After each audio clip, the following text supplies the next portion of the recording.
منا کی وہ وادی آج بھی اس کہانی کو، اس یاد کو تازہ کر رہی۔ حضرت خلیل اللہ کے ہاں اولاد نہیں ہے۔ حضرت سارہ کے بعد حضرت ہاجرہ سلام اللہ علیہا سے نکاح فرمایا، اور اللہ تعالیٰ نے حضرت ہاجرہ کے بطن سے ایک پیارا بیٹا عطا کیا جس کا نام اسماعیل رکھا۔ لیکن آزمائش یہ آئی، حکم یہ ہوا کہ میرے خلیل اگر مجھ سے محبت کرتے ہو تو اپنے اس بیٹے کو اور اپنی اہلیہ کو وادی غیر ذی زرع میں چھوڑاؤ، اور اللہ کے حکم کی تعمیل کرتے ہوئے اپنی زوجہ کو اور اپنے نونہال بیٹے کو وہاں چھوڑائے۔ پھر 13 سال کی عمر کو جب حضرت اسماعیل پہنچے تو حضرت خلیل اللہ ملنے گئے۔ ایک خواب دیکھا۔ خواب میں کیا منظر تھا کہ میں اپنے بیٹے کو ذبح کر رہا ہوں۔ اللہ اکبر! یہ کوئی آسان کام نہیں تھا، لیکن نبی کا خواب بمنزلہ وحی ہوتا ہے۔ ہمارے خواب شیطانی وسوسے بھی ہوتے ہیں، الجھے ہوئے خیالات کا عکس ادغاث احلام بھی ہوتے ہیں، اور ہمارے کچھ خواب اچھے بھی ہوتے ہیں۔ نبوت کا 46واں حصہ بھی خوابوں کو کہا گیا ہے، اچھے خوابوں کو۔ لیکن نبی کا خواب محض خیر پر مشتمل ہوتا ہے اور شیطان کے وسوسے کا نتیجہ نہیں ہوتا، یہ اللہ کی طرف سے نبی کو القاء کی گئی بات ہوتی ہے۔ اب حضرت ابراہیم علیہ السلام کو خواب یہ آتا ہے کہ میں اپنے بیٹے کو ذبح کر رہا ہوں، 13 سال کا نونہال بیٹا، اور بیٹا بھی وہ جو اللہ سے دعائیں مانگ مانگ کے لیا گیا۔ حکم ہے کہ اس بیٹے کو میری رضا کے لیے ذبح کر دو۔ اللہ اکبر! حضرت خلیل اللہ اٹھے، بیدار ہوئے، اور اس خواب کی تکمیل کے لیے آمادہ ہو گئے۔ اپنی زوجہ سے کہا، زوجہ محترمہ حضرت ہاجرہ سلام اللہ علیہا سے کہا کہ بیٹے کو تیار کر دو، دوست کی دعوت پہ لے جانا ہے۔ خلیل عربی میں دوست کہتے ہیں، اور اللہ نے حضرت ابراہیم کو خلیل اللہ اپنا دوست قرار دیا تھا، تو کہا دوست کے بلاوے پہ جانا ہے، دوست کی دعوت پہ جانا ہے، تو بیٹے کو تیار کر دو۔ حضرت ہاجرہ شہزادے کو تیار کر دیتی ہیں، مانگ سجاتی ہیں، تیل لگاتی ہیں، خوبصورت کپڑے پہناتی ہیں۔ بیٹا تیار ہوتا ہے اور باپ اپنے بیٹے کو لے کر کے منا کی وادی کی جانب بڑھتا ہے۔ شیطان سمجھا کہ یہ موقع کتنا نازک ہے، اور اگر یہ قربانی ہو گئی تو قیامت تک آنے والے لوگوں کے لیے یہ نمونہ ہوگی، اتنا بڑا ایثار۔ تو حضرت ابراہیم کے پاس پہنچا اور کہا، اے خلیل، اے ابراہیم، اللہ کو راضی کرنے کے اور تھوڑے موقع ہیں اور تھوڑے ذریعے ہیں، ضرور بیٹے کو ہی ذبح کر کے اللہ راضی ہوتا ہے؟ تو حضرت خلیل اللہ نے کنکر اٹھا کے اس کو مارتے ہوئے کہا، بھاگ جائے یہاں سے، میری گود میں ایک اسماعیل ہے، اگر 1000 اسماعیل بھی ہوتے رب کے حکم پہ قربان کر۔ حضرت اسماعیل کے پاس آیا، تمہارا باپ تمہیں کہاں لے کے جا رہا ہے؟ کہا دوست کی دعوت پہ، ان کے دوست نے بلایا ہے، اس دعوت پہ ہم جا رہے ہیں۔ کہا نہیں نہیں، تمہیں ذبح کرنا چاہ رہا ہے اور اس کو اللہ کا حکم سمجھ رہا ہے۔ تو آپ نے بھی پتھر اٹھا کے مارا، کہا ہٹ جا میرے راستے سے۔ اسماعیل کے بدن میں ایک جان ہے، لو لو میں بھی جان ہوتی، رب کے حکم پہ قربان کر دے۔ ماں کی ممتا بڑی کمزور ہوتی ہے، اولاد کے لیے اس کے جذبات بڑے حساس ہوتے ہیں۔ تو سیدہ ہاجرہ کے پاس آ پہنچا، کہا ہاجرہ، شہزادہ کدھر ہے؟ کہا کہ باپ بیٹے کو لے کر کے دوست کی دعوت پہ گیا ہے۔ کہا کہ وہ تو ذبح کرنے لے جا رہا ہے۔ کہا کوئی سوچ کے بات کر، وہ بیٹے کو ذبح کرے گا جس کو اللہ سے مانگ مانگ کے لیا، بڑھاپے کا سہارا، عصائے پیری، راتوں کے رت جگے، سسکیاں، آہیں اور دعائیں اور التجائیں اور تمنائیں اللہ کے حضور کر کر کے رب سے مانگ مانگ کے بیٹا لیا، اور اس کو اپنے ہاتھوں سے ذبح کر دے گا؟ بیٹا تو نالائق بھی ہو تو کوئی باپ اسے ذبح نہیں کرتا۔ یہ بیٹا، اس کی آنکھوں میں تو نور اور چمک اور روشنی نبوت کی نظر آ رہی ہے، بھلا باپ کیسے ذبح کرے گا؟ تو کہا وہ اسے اللہ کا حکم سمجھ رہا ہے۔ کہا اچھا؟ کہا ہاں۔ تو حضرت ہاجرہ نے کہا ظالم، تو کہیں شیطان تو نہیں ہے؟ میری گود میں آج ایک اسماعیل ہے، اگر رب کا حکم ہے تو 1000 اسماعیل بھی ہوتا تو قربان کر۔ ماں کی ممتا پہ قربان جائیے، بیٹے کی وفاداری پہ قربان جائیے، اور باپ کی اللہ کے حکم کی تعمیل اور ایثار کے جذبوں پہ قربان جائیے۔ جب وادی منع میں پہنچے تو حضرت اسماعیل علیہ السلام کو حضرت خلیل اللہ نے کہا، یا بنیا، اے میرے بیٹے، کتنا دل آویز لہجہ ہے، کتنا پیار ٹپک رہا ہے، اے میرے بیٹے، میں نے خواب دیکھا ہے۔ خواب کیا دیکھا ہے؟ کہ میں یہ خواب دیکھ رہا ہوں کہ میں تجھے ذبح کر رہا ہوں، فانظر ماذا ترى، اب تو بتا تیری رائے کیا ہے۔ باپ بیٹے سے کہے کہ میں تمہیں ذبح کر رہا ہوں تو بیٹے کا انداز کیا ہوگا؟ آج تو باپ کسی بیٹے کو زیادہ محبت سے نواز دے تو دوسرے بیٹے شکایت کو نہ ہو جاتے ہیں کہ ہمارا باپ ظالم ہو گیا ہے، کسی وجہ سے کسی کو ترجیح دے دے، اپنے مال میں سے کسی کو کچھ زیادہ دے دے، اور وہ اس کا اختیاری مال ہو، لیکن اس کے باوجود بھی وہ اپنے چچاؤں کو، عزیزوں کو، رشتہ داروں کو کہتے ہیں جناب ہمارا باپ منصف نہیں رہا، ہمارا باپ زیادتی کر رہا ہے۔ یار یہاں باپ بیٹے کو کہہ رہا ہے کہ بیٹا میں تجھے ذبح کر رہا ہوں، بیٹے کے تیور نہیں بدلتے۔ یہ فیضان نظر تھا یا کہ مکتب کی کرامت تھی؟ سکھائے کس نے اسماعیل کو آداب فرزند؟ باپ نے کہا بیٹا میں تجھے ذبح کر رہا ہوں۔ بیٹے کا دل آویز جواب سنیے، بیٹا سر جھکا دیتا، امتثال امر تھا، حکم کی تعمیل تھی۔ بیٹا کہتا جی جیسے آپ کی مرضی، یہ بھی امتثال امر تھا۔ بیٹا خاموشی سے جھک جاتا، یہ بھی امتثال امر تھا۔ گردہ رکھ دیتا، یہ امتثال امر تھا۔ بیٹا کہتا جی جیسے آپ چاہیں، امتثال امر تھا۔ لیکن بیٹے نے جو جواب دیا قیامت تک اس کو بھی سنہری حروف سے لکھا جائے گا۔ باپ نے کہا بیٹا میں تجھ کو ذبح کرنا چاہ رہا ہوں۔ جواب کیا آیا؟ یا آباتے، اے میرے ابو۔ ذرا دیکھیے باپ کا یہ کہنا کہ میں تمہیں ذبح کر رہا ہوں، اس کے جواب میں تیور نہیں بدلتے، چہرے پر جلال اور غصہ اور عجیب سی کیفیت پیدا نہیں ہوتی کہ میرے باپ آپ کیا بول رہے ہیں۔ لیکن جب باپ بولا بیٹا میں تجھ کو ذبح کرنا چاہ رہا ہوں تو فرما بردار بیٹا کیا بولتا؟ یا آباتے، اے میرے باپ۔ اللہ اکبر، تم تو ذبح کرنا چاہتے ہو۔ یا آبا تفعل ما تؤمر، ابو ذبح کیا ہے، جو کرنا ہے کیجئے۔ یہ نہیں کہا کہ ذبح کرنا چاہتے ہاں ذبح کر لیجیے، ذبح کا جواب ذبح سے دینا یہ مکمل فرما برداری تھی۔ باپ کہتا یا آبا، یا بنیا، اے میرے بیٹے میں نے خواب دیکھا میں تجھے ذبح کر رہا ہوں۔ تو بیٹا کہتا ہاں مجھے ذبح کر لیجیے۔ یا آبا تذبح، ہاں مجھے ذبح کر لیجیے۔ لیکن بیٹا یہ نہیں کہتا کہ ذبح کر لیجیے، ذبح کا جواب ذبح میں نہیں کہا، بلکہ جواب 2 قدم آگے بڑھ کے دیا، یا آبا تفعل ما تؤمر، ماں میں عموم ہے، ابو ذبح کیا جو بھی کرنا ہے کیجیے۔ رہی بات میری، گردن پہ چھری چلے گی، بدن تو تڑپے گا، لیکن ستاجدونی انشاءاللہ من الصابرین، میرے رب نے چاہا تو صبر کر کے دیکھاؤں گا۔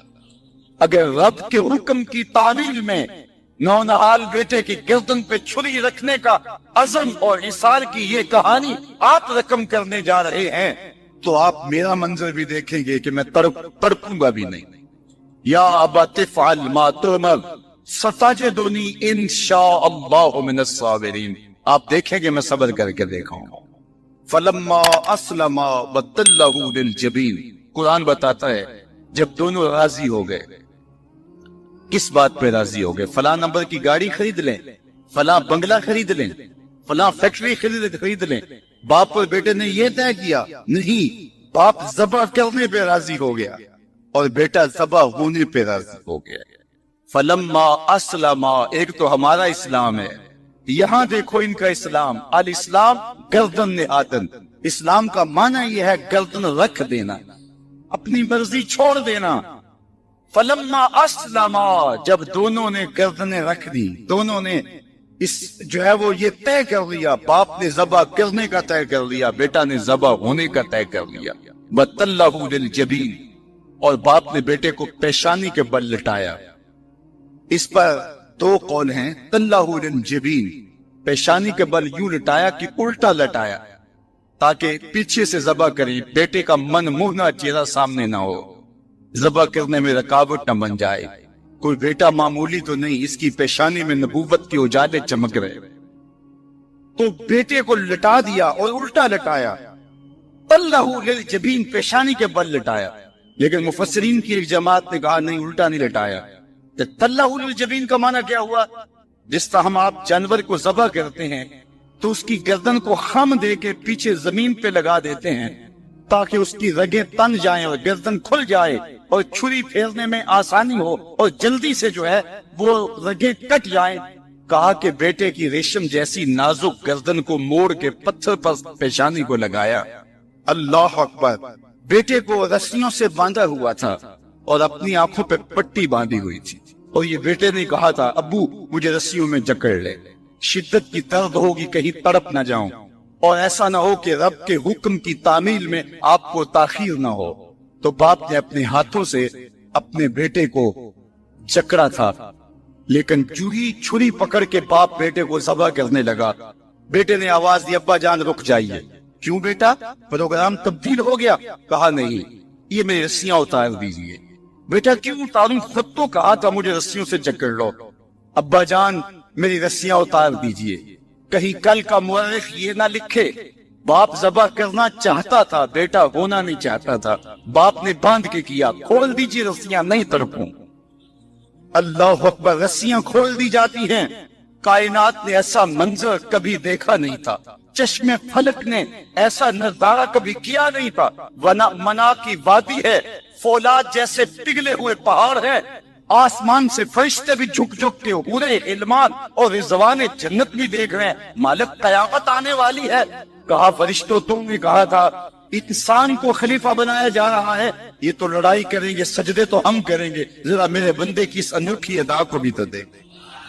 لاؤ سارے سجدے، اپنے قیام لاؤ، اپنے رکوع اور اپنے سجود لاؤ، اور میرے بندے کی اس جذبہ ایثار کے مقابلے میں رکھو۔ اللہ اکبر! حضرت خلیل اپنے نونہال بیٹے کو فلما اسلما وتلہ للجبین، قرآن نے منظر نگاری کی ہے کہ جب باپ بیٹا راضی ہو گئے، باپ ذبح کرنے پہ راضی ہو گیا، منا کی وادی ہے، کوئی تیسرا شخص نہیں ہے، پگھلے ہوئے پہاڑ ہیں، آسمان کا منظر ہے، ہاتھوں میں چھری پکڑی ہے، زمین تھرانے لگی، عرش کانپنے لگا، وادی پہ راشا تاری ہے، سورج سے یہ منظر نہیں دیکھا جا رہا، کارکنان قضاء و قدر کی چیخیں نکل رہی ہے، مالک یہ کیا ہونے جا رہا ہے؟ کہا ذرا میرے بندے کی ادا تو دیکھو۔ پھر ہاتھوں میں چھری پکڑ کے آنکھوں پہ پٹی بندھی ہے اور نونہال لیٹا ہے، اور پیشانی موڑ کر کے، گردن موڑ کر کے پیشانی زمین پہ لگائی، اور تنی ہوئی رگوں پر حضرت خلیل اللہ نے جب چھری پکڑ کے چھری کو پوری ہمت کے ساتھ بیٹے کو ذبح کرنے کے لیے جنبش دی۔ چھری تو جنبش کرتی ہے لیکن ایک بال بھی نہیں کٹتا۔ چھری کو زمین پہ مارا، زمین میں تنس جاتی ہے۔ لما تقطعی یا سکین، چھری کاٹتی کیوں نہیں؟ تیرا کام تو کاٹنا تھا۔ آواز آئی الخلیل یامرنی والجلیل ینہانی، خلیل کاٹنے کا کہتا ہے، رب جلیل کہتا ہے خبردار ایک بال بھی کاٹا۔ چھری تیرا کام تو کاٹنا تھا، حضرت آگ کا کام بھی تو جلانا تھا، جس نے آگ کو جلانے سے روکا تھا آج اسی کا حکم میرے نام بھی ہے کہ ایک بال بھی نہیں کاٹنا۔ اس سے راستہ اختیار کیا جا سکتا تھا نکلنے کا، میں نے تو چھری چلائی، اب کیا کروں؟ چھری نے کام نہیں کیا، شکر ہوا بیٹا بچ گیا، لیکن نہیں، خلیل سمجھے شاید کوئی دل میں نرمی پیدا ہوئی تو رب نے چھری کو روک دیا، چھری کو پھر پتھر پہ رگڑا، تیز کیا، اور چھری کی نوک کو نازک گلے پہ رکھ کے پورا وزن ڈال دیا، گلا کٹ گیا، خون بہنے لگا۔ حضرت خلیل خوش ہو گئے، کتنا مشکل کام تھا، بیٹے کو ذبح کرنا، میں کر دیا۔ جلدی سے آنکھوں سے پٹی کھولی تو کہا، دیکھا کیا کہ منظر بدلا ہوا تھا، بیٹا سمجھ کے جسے ذبح کیا تھا وہ بیٹا نہیں تھا، وہ دمبا تھا، اور حضرت اسماعیل پاس کھڑے مسکرا رہے تھے۔ بے فاختہ زبان سے نکلا، اللہ اکبر، تو حضرت اسماعیل بولے لا الہ الا اللہ واللہ اکبر. پاس کھڑے جبریل جو دمبا لے کے آئے تھے بولے اللہ اکبر وللہ الحمد. ادھر سے آواز آئی وَنَادَيْنَاهُ أَن يَا إِبْرَاهِيمُ قَدْ صَدَّقْتَ الرُّؤْيَا إِنَّا كَذَلِكَ نَجْزِي الْمُحْسِنِينَ. ادھر سے آواز آئی جس سے پہاڑ کی وادی گونجنے لگی, اے ابراہیم تو نے واقعی خواب پورا کر دیکھا. وَنَادَيْنَاهُ, سب مترجمین نے اس کا ترجمہ یہ کیا ہے, واو حالیہ ہے, یہ طلباء جانتے, اس حال میں ہم نے ندا دی. حال کیا تھا کہ دمبا ذبح پڑا ہوا تھا, حضرت اسماعیل مسکرا رہے تھے, جبریل پاس کھڑے تھے. جبریل کا پاس کھڑا ہونا اس بات کی دلیل تھی کہ یہ دمبا وہ لے کے آئے, اور ان کا مسکرانا یہ ساری کہانی بتا رہا تھا. تو حضرت ابراہیم علیہ السلام نے جب یہ منظر دیکھا تو یقین تو ہو گیا کہ یہ رب کی طرف سے انتظام ہے, جبریل لے کے دمبا کھڑے ہیں. تو یہ یقین تو تھا, لیکن مزید تیقن پیدا کرنے کے لیے اللہ کی وحی اترنے لگی اور حضرت خلیل کا دل باغ باغ ہو گیا. وَنَادَيْنَاهُ, اس حال میں جب دمبا ذبح پڑا تھا, اسماعیل خوشکن مسکرا رہے تھے, خوبصورت ہنسی ہنس رہے تھے, مسکرا رہے تھے, اور حضرت جبریل بھی مسکرا رہے تھے. اس حال میں ہم نے ندا دی. ابراہیم تو نے واقعی خواب پورا کر دکھایا. سب نے یہ ترجمہ کیا اس حال میں ہم نے ندا دی, کیونکہ واو حالیہ ہے. لیکن ٹھنڈ نہیں پڑتی تھی, ٹھنڈ تب پڑی جب کنز الایمان کھولا. تو میرے امام نے اس کا جو ترجمہ کیا آپ شش کر اٹھیں گے. سب نے کہا اس حال میں ہم ندا دی کہ اے ابراہیم تو نے واقعی خواب پورا کر دکھایا. لیکن اعلیٰ حضرت جنہوں نے قرآن کا ترجمہ ہی نہیں کیا, قرآن کی ترجمانی بھی کی ہے, انہوں نے اس کا ترجمہ کیا وَنَادَيْنَاهُ أَن يَا إِبْرَاهِيمُ. اے مخاطب اس موقع کا حال نہ پوچھ جب ہم نے ندا دی. پھر کیا معلوم ہوا کہ جب ہم نے آواز دی, یقین تو پہلے ہی پیدا ہو چکا تھا, لیکن جب وادی وحی کے اجالوں سے چمکنے لگی اور ہر سمت وحی کا نور پھیل گیا, پھر کیا حال ہوا حضرت خلیل کا. اے مخاطب پھر اس موقع کا حال نہ پوچھ جب ہم نے ندا دی. اے ابراہیم تو نے واقعی خواب پورا کر دکھایا. اِنَّا كَذَلِكَ نَجْزِي الْمُحْسِنِينَ, ہم نیکوکاروں کو یوں ہی جزا دیتے. ہم آپ کا بیٹا تو نہیں لینا تھا, بس ابراہیم تیرا امتحان پورا ہو گیا, تو نے امتحان میں 100 نمبر لے لیے, سرخرو ہو گیا, کامیاب ہو گیا. یہ تماشائے لب پام تو نہیں تھا, یہ کوئی آسان کام تو نہیں تھا. اللہ اکبر. فرمایا ہم نے اس کو پچھلوں کے لیے سنت کے طور پہ باقی رکھا. سلام علی ابراہیم, ابراہیم تیرے اوپر سلام. آج اسی منصب پہ, اسی قربان گاہ پہ 40 لاکھ حجاج کرام قربانیاں پیش کرتی. کوئی 2 قربانیاں, کوئی 5 قربانیاں, بعض 100 اونٹ پیش کر رہے ہوتے. اللہ اکبر. صدیاں گزر گئی, یہ تو صرف منا کی قربان گاہ ہے. پوری دنیا پہ پھیلے ہوئے مسلمان اس دن جانور ذبح کر رہے ہوتے ہیں. عید کے دن قریب آتے ہیں تو میں گزرتا ہوں سڑکوں, بازاروں اور گلیوں سے, ہر سمت لوگ موٹے خازے جانور لیے گھوم رہے ہوتے ہیں, اور سڑکوں کے اوپر جانوروں میں بنے جو ہیں وہ ٹھٹ پہ ٹھٹ لگے ہوئے ہوتے ہیں. تو میری زبان سے بے ساختہ یہی جملے نکلتے ہیں, سلام علی کرتا ہے. لیکن جناب ابراہیم کہتے ہیں کہ ان تماثیل کے آگے تم آسن مارے بیٹھے ہو, جو اپنا دفاع بھی نہیں کر سکتے اور اپنی ضرورت کی تکمیل بھی نہیں کر سکتے, تمہاری ضرورتوں کو کیسے پورا کریں گے؟ تو یہ میرے رب نہیں ہو سکتے. شمس و قمر کو, چاند کو, سورج کو, ستاروں کو پوچھتے ہو, اچھا یہ چاند یہ ستارے رب ہے؟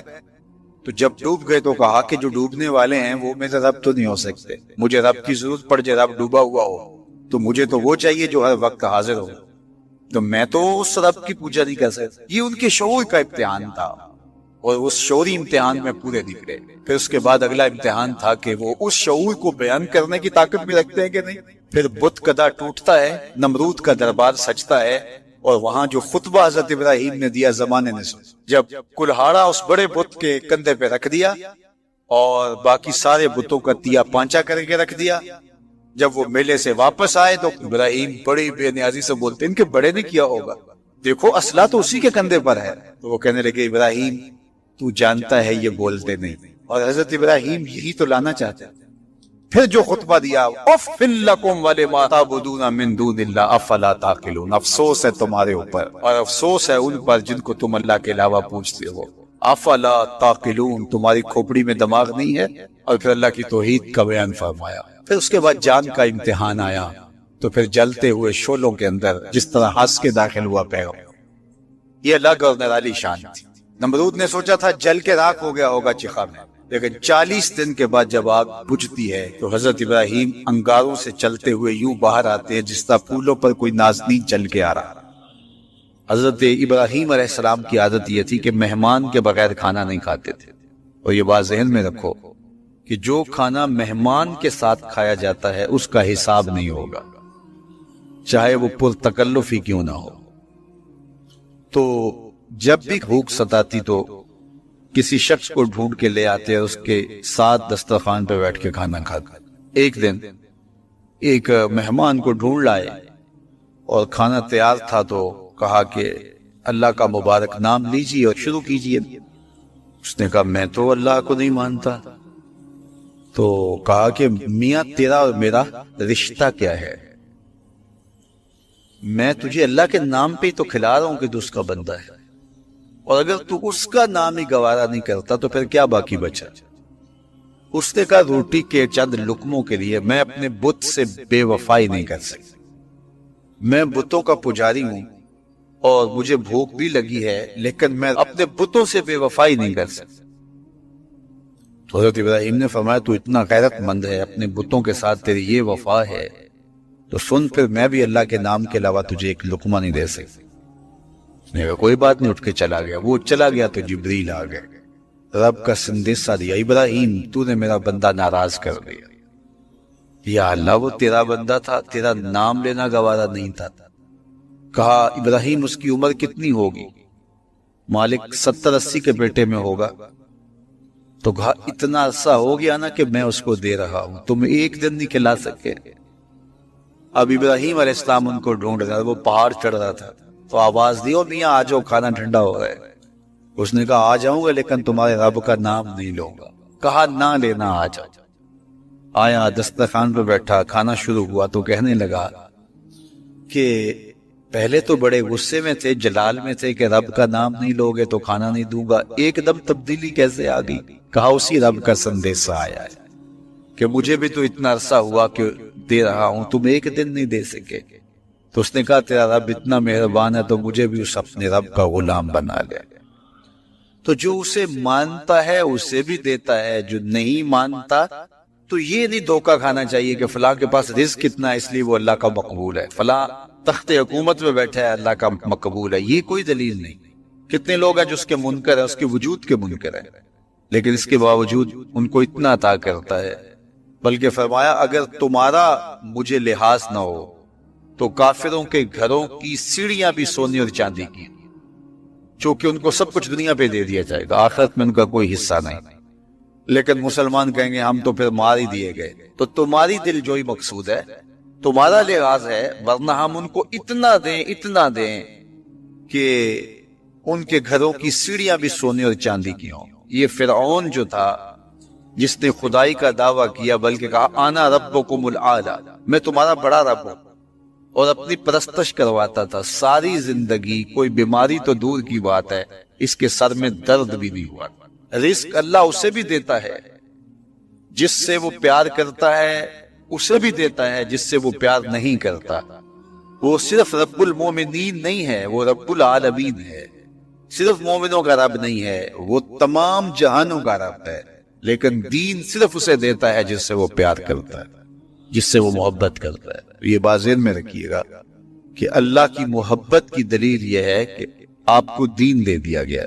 جو لوگ بیچارے مزدوری بھی کرتے ہیں، کام کاج بھی کرتے ہیں، ان کے لیے کتنی مشقت ہے کہ جسم کا پانی بھی خشک ہو جاتا ہے اور وہ اس کے باوجود بھی روزے سے شوگر کے مریض ہیں، ان کے لیے 5-6 گھنٹے بھوک سے کاٹنے مشکل ہوتے ہیں، اور وہ جو ہے وہ 18-20 گھنٹے جو ہے وہ بھوک میں کاٹ رہے ہوتے ہیں، اور پھر جو ان کا حال ہوتا ہے وہ انہیں پتا ہوتا ہے۔ اسی طرح مختلف بیماریوں اور مختلف امراض میں مبتلا لوگ، صحت مند شخص بھی اتنی شدید گرمی میں اتنی بھوک اور پیاس کاٹتا ہے، تو یہ ایک کام ہے۔ تو یہ کیوں کیا جاتا ہے؟ اس کا مقصد کیا ہے؟ وہ مقصد کوئی مخفی مقصد نہیں ہے، کوئی پوشیدہ مقصد نہیں ہے جو معلوم نہ ہو، وہ قرآن نے بیان کر دیا، اور وہ کیا ہے؟ تقوی۔ تو تمہیں روزہ اس لیے دیا گیا ہے تاکہ تم بھوک پیاس کاٹنے کے بعد اس نتیجے پہ پہنچو کہ تمہیں اتقاء کی دولت نصیب ہو۔ تو میں اور آپ 20 روزے گزار چکے ہیں، اب 21ویں روزے میں داخل ہو چکے ہیں۔ ہمیں ضرور اپنا جائزہ لینا چاہیے کہ کیا ہمیں مقصود کا کچھ حصہ نصیب ہوا ہے۔ اگر ہوا ہے تو ہمیں مبارک ہو، اور اگر نہیں تو ابھی موقع ہاتھ سے نہیں گیا، ابھی 10 دن ہمارے پاس باقی ہیں۔ تو بھرپور محنت کر کے، مشقت کر کے اپنے آپ کو اس منزل تک لے جانا چاہے۔ بعض کا ایسا ہوتا ہے کہ برتن کے پیندے میں سوراخ ہوتا ہے اور آپ اوپر سے پانی ڈالتے رہتے اور نیچے سے وہ بہہ جاتا ہے، تو آپ سارا دن بھی اس کے اندر پانی ڈالتے رہیں تو اس میں جمع نہیں ہو پاتا، کیونکہ اس کا پیندہ جو ہے وہ سوراخ ہے۔ تو اگر ہم بھوک اور پیاس کاٹتے رہیں، کوئی نتیجہ نہ پیدا ہو رہا ہو، تو پھر ہمیں دیکھنا ہوگا کہ کہیں کوئی ایسا سکم تو نہیں ہے کہ جس سے ہمارا عمل جو ہے وہ پانی کی طرح بہ رہا اور ضائع ہو رہا ہے اور اندر کچھ بھی نہیں ٹھہر رہا۔ اور روزے میں اللہ تعالیٰ ہمیں ایک موقع دیتا ہے ہم اپنے آپ پہ غور کریں۔ دیکھیے، میں اور آپ یہ کہتے ہیں کہ یہ جو اعمال بد ہیں یہ شیطان کی وجہ سے۔ شیطان ایک ایسا مکار، ایک ایسا زیرک، ایک ایسا چالاک دشمن ہے کہ جو ہمیں چاروں طرف سے حملہ آور ہو رہا ہے۔ یہ چمکھی لڑائی ہے شیطان کے ساتھ۔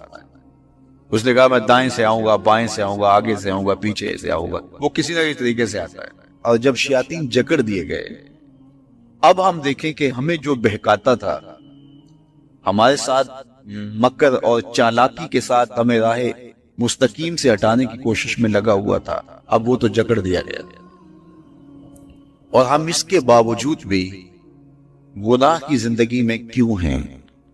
یہ میرے لیے اور آپ کے لیے ایک سوچنے کی بات ہے کہ جو چیز ہمارے بہکاوے کا سبب تھی وہ تو اب نہیں رہی، وہ تو جکڑ دی گئی، اور یہ پکی اور طے شدہ بات ہے کہ وہ واقعتاً جکڑ دیا گیا۔ اب ہم اس کے باوجود کیوں گناہوں بری زندگی بسر کرتے ہیں؟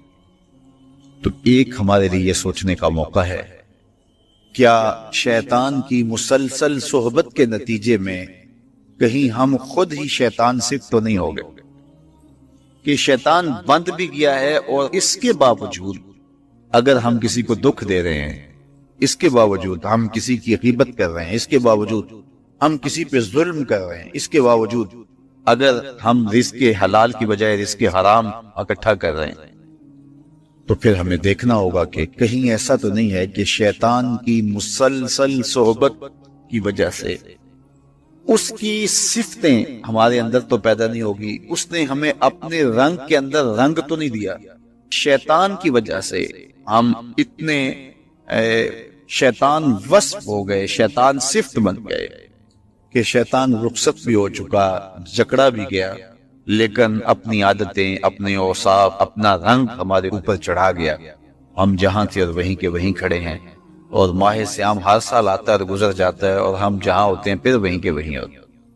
بہت سارے لوگ جو ہیں وہ تو 5 گانہ نماز بھی پڑھنے لگ جاتے ہیں، لیکن رمضان المبارک کے بعد عید کے دن بھی فجر کی نماز چھوڑ دیتے ہیں، اور پھر اس کے بعد نمازوں کا تسلسل۔ تو اس کی مثال بیان فرمائی کہ اس خاتون کی طرح جو سارا دن سود کاٹتی تھی اور شام کو اپنے ہاتھ سے اس کاتے ہوئے سود کو توڑ دیتی تھی۔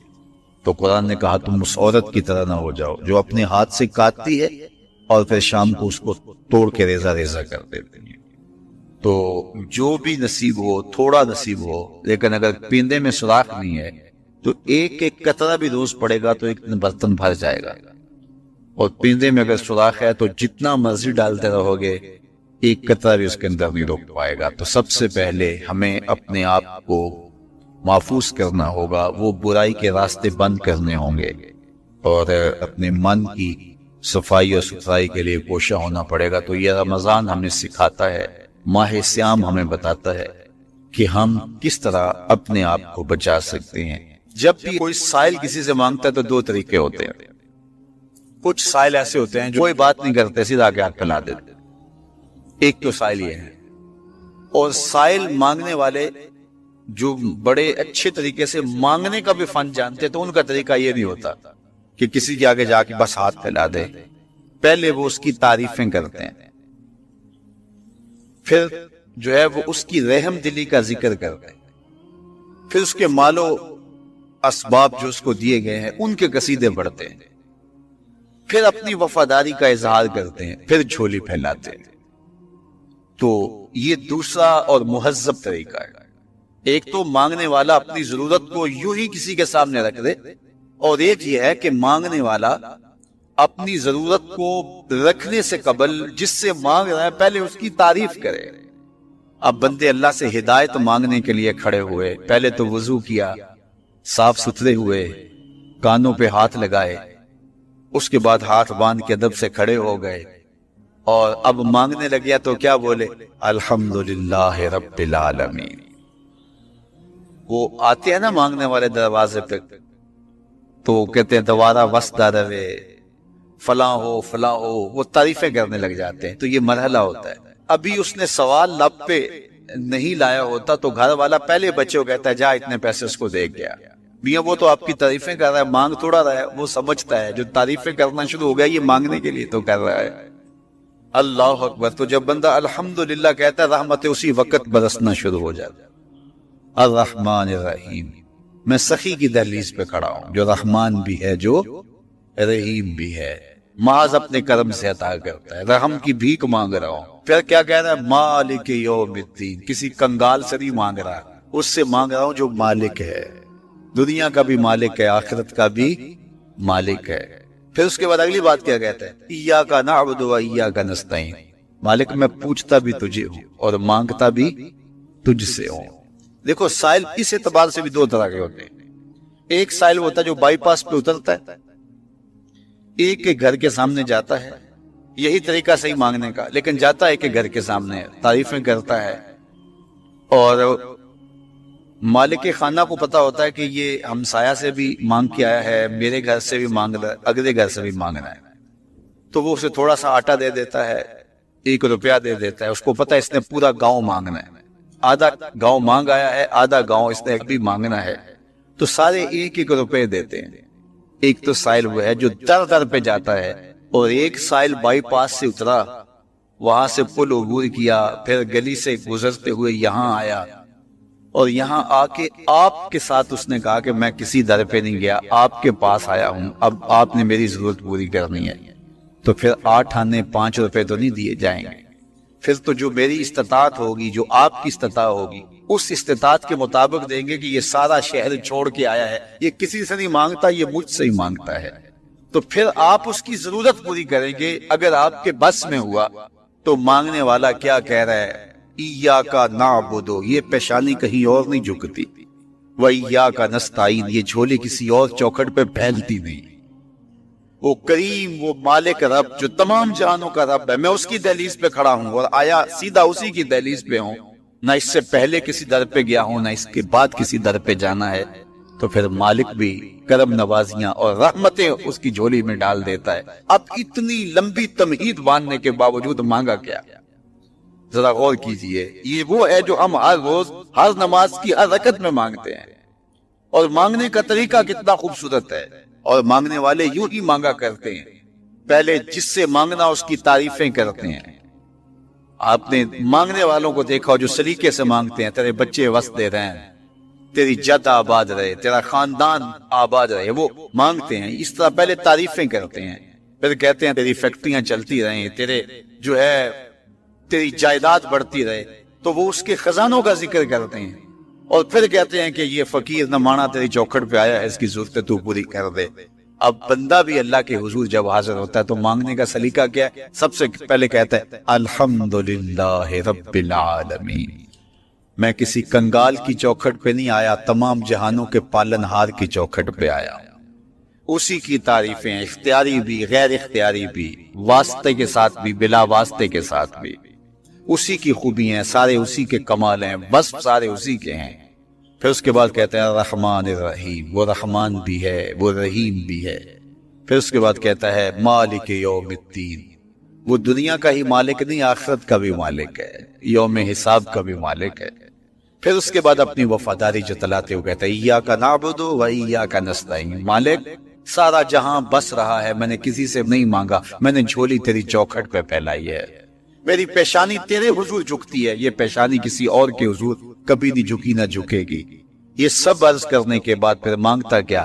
اہدنا الصراط المستقیم، مالک مجھے سیدھی راہ پہ چلا دے، میں تیرے حضور آیا ہوں، مجھے ہدایت کا نور عطا کر دے۔ انشاءاللہ یہ ہدایت کیا ہے اور ہدایت کی قسمیں کیا ہیں، اور پھر اس دعا کا جواب اللہ کی طرف سے کیا آتا ہے، اور بندے پہ کتنی کرم نوازیاں ہوتی ہیں، انشاءاللہ یہ مضمون کل ہوگا۔ اللہ مجھے آپ کو اپنی رحمتوں کے سائے میں رکھے۔ کسی شخص نے کہا کہ میں یہاں پنڈی بائی پاس پہ جانا ہے، تو میں نے کہا کہ یہاں مرکز سے باہر نکلو تو سیدھے ہاتھ ہو جانا، وہاں آگے مین روڈ آ جائے گا تو اس سے دائیں ہو جانا، کچھ فاصلہ کاٹو گے تو آگے بائی پاس ہوگا۔ تو یہ ہے ارات الطریق، راستہ دکھلانا، اس کی رہنمائی کرنا۔ تو ہدایت کا ایک معنی یہ ہے رہنمائی، لیکن وضو کر کے قبلہ رو کھڑا ہو کے ہاتھ باندھ کے جب کوئی کہہ رہا ہے کہ اہدنا الصراط المستقیم، تو اس کا مفہوم ارات الطریق نہیں ہوگا، چونکہ وہ راہ دیکھ چکا ہے تو تبھی یہاں تک پہنچا ہے۔ اب اس کا دوسرا معنی ہوگا ایصال الی المطلوب، مطلوب تک پہنچنا۔ اور وہ کیسے ہے کہ کسی نے کہا کہ میں نے بائی پاس پہ جانا ہے اور آگے میں نے شہر کی طرف جانا ہے، تو میں نے اس کو کہا یہاں سے نکلو، دائیں ہو جاؤ، پھر جو ہے وہ پھر دائیں ہو جانا، پھر بائیں جانب کی ڈائریکشن لینا، پھر آگے چلے جانا تو شہر آ جائے گا۔ تو اس کو تھوڑا سا فرق لگ گیا، تو وہ شہر جانے کی بجائے وہ گجرانوالہ کینٹ پہنچ جائے گا۔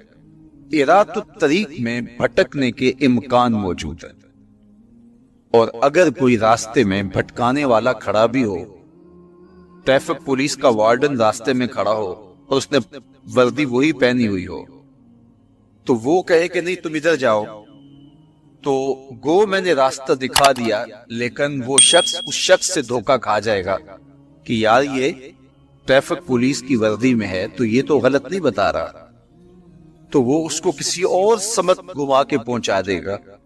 اب راستہ اگر صرف دکھلانا ہی منزل تک پہنچنے کی ضمانت ہوتا تو لوگ راستے سے بھٹکتے نہ، کیونکہ راستے میں ایک جعلی وردی پہنے کھڑا ہے جو لوگوں کے راستے خراب کرتا ہے، اور اس نے اللہ کی حضور، اللہ کی عزت کی قسم کر کے کہا تھا لَأَقْعُدَنَّ عَلَىٰ صِرَاطِكَ الْمُسْتَقِيمِ، مالک تیری طرف جو سیدھی راہ جاتی ہے میں اس راستے پہ کھڑا ہو جاؤں گا اور تیرے بندوں کو تیرے تک نہیں پہنچنے دوں گا، دائیں بائیں بھٹکا دوں گا۔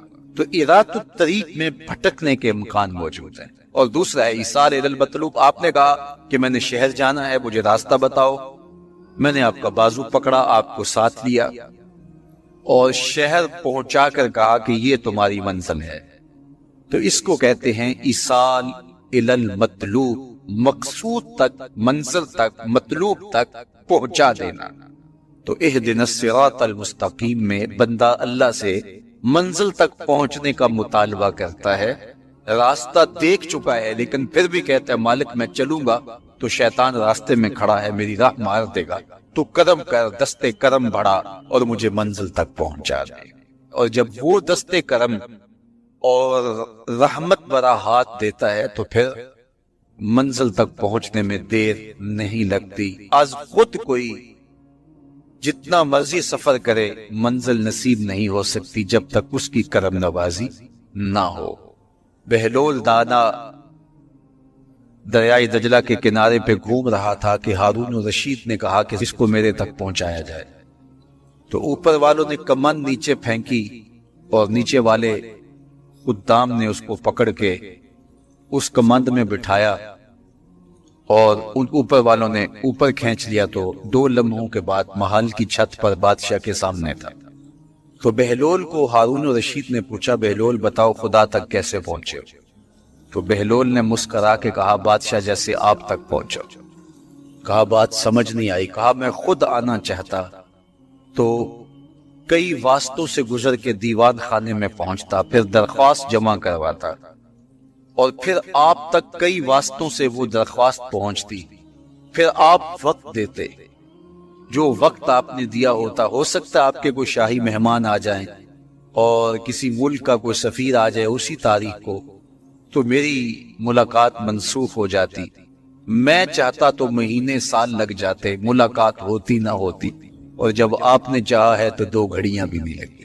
تو کہا کہ ارات الطریق نہیں، راستہ تو دیکھا ہوا ہے، سجھائی دے رہا ہے، لیکن کہیں شیطان راستے میں ہماری راہ نہ مار دے، ہم خود تھک کے نہ بیٹھ جائیں، اور راستے کی پیچیدگیاں ہمیں کہیں کسی اور سمت نہ لے جائیں، تو مالک کرم فرما، دستے کرم بڑھا اور ہمیں منزل تک پہنچا دے۔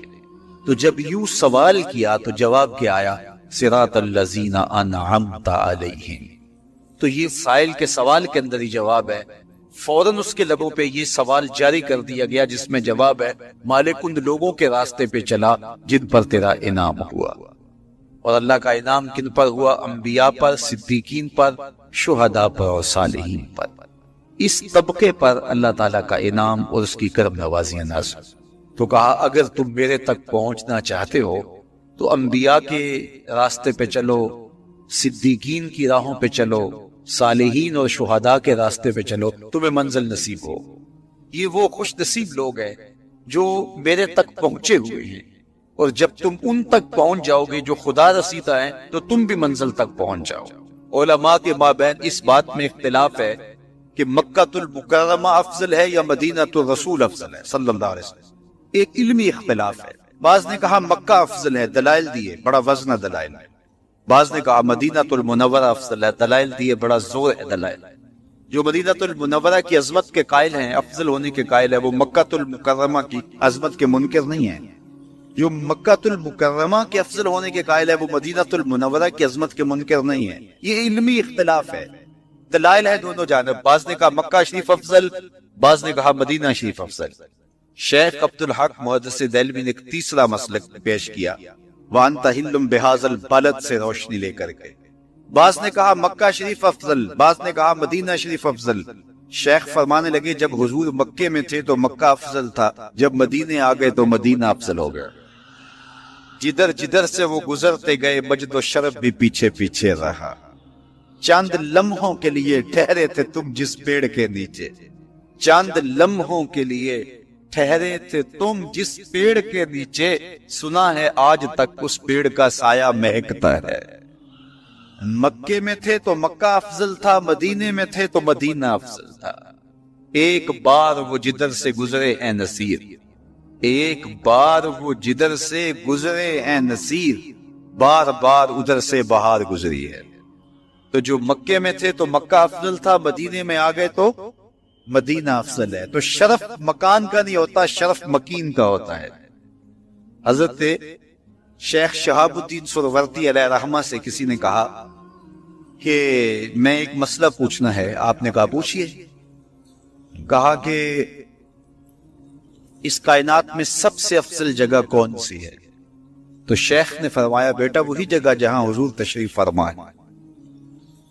تو مرید نے دوسرا سوال کیا، اگر سب سے افضل جگہ وہ ہے تو پھر ہم جنت کی آرزو کیوں کرتے ہیں؟ تو شیخ نے جو جواب دیا سنیے۔ فرمانے لگے بیٹا جب حضور یہاں ہیں تو یہ جگہ افضل ہے، جب جنت میں ہوں گے تو وہ افضل ہوگی۔ تو مکے میں ہے تو مکہ افضل، مدینے میں ہے تو مدینہ افضل، جنت میں ہے تو جنت افضل۔ جدھر جدھر سے گزرتے جائیں گے مجد و شرف بھی پیچھے پیچھے رہے گا۔ اور یہ میرا جوش خطابت نہیں ہے، میں اس پر ایک حدیث آپ کے سامنے رکھنا چاہتا ہوں کہ شرف مکان کا نہیں، شرف مکین کا ہوتا ہے۔ آپ نے تو یہ مسئلہ علماء سے سنا ہے کہ اگر لوگوں کو پتہ چل جائے کہ پہلی صف کا شرف کیا ہے، اجر کا حجم معلوم ہو کہ کتنا اجر ہے، تو وہ کہیں ہم نے تو کھڑے ہی پہلی صف میں ہونا ہے، تو اس پہ کوڑا ڈالا جایا کرے، اس پہ الجھاؤ ہو جایا کرے۔ اب پہلی صف کون سی ہے؟ یہ جو محراب کے ساتھ والی صف ہے یہ پہلی صف ہے نا۔ لیکن اگر امام مصلی اٹھا کر کے برآمدے میں لے جائے تو مجھے بتاؤ یہ پہلی صف رہے گی؟ اس کو شرف نصیب رہے گا؟ شرف برآمدے کی صف میں چلا جائے گا۔ اور امام وہاں سے بھی مصلی اٹھا کے صحن میں چلا جائے، تو بتاؤ برآمدے کی صف کو صف اول کا شرف نصیب رہے گا؟ تو یار صدیاں گزرنے کے بعد میرے جیسا امام مصلی یہاں رکھے تو شرف یہاں ہو، مصلی وہاں رکھے تو شرف وہاں ہو، مصلی برآمدے میں ڈال لے تو شرف برآمدے میں ہو، مصلی چھت پہ لے جائے تو شرف چھت پہ ہو، مصلی صحن میں رکھے تو شرف صحن میں ہو۔ یہ تو 14 صدیاں گزرنے کے بعد میرے جیسا شخص مصلی بدل جائے تو شرف پیچھے پیچھے ہو۔ تو نبیوں کا امام مکے میں ہو تو شرف مکے کو ملے، مدینے میں ہو تو شرف مدینے کو ملے، جنت میں ہو تو شرف جنت کو ملے، جدھر جدھر سے گزرتے جائیں گے مجد و شرف بھی پیچھے پیچھے رہے گا۔ تو کہا قسم ہے مجھے اس شہر کی، یعنی شہر مکہ کی، اور شہر مکہ کی قسم کیوں کی گئی؟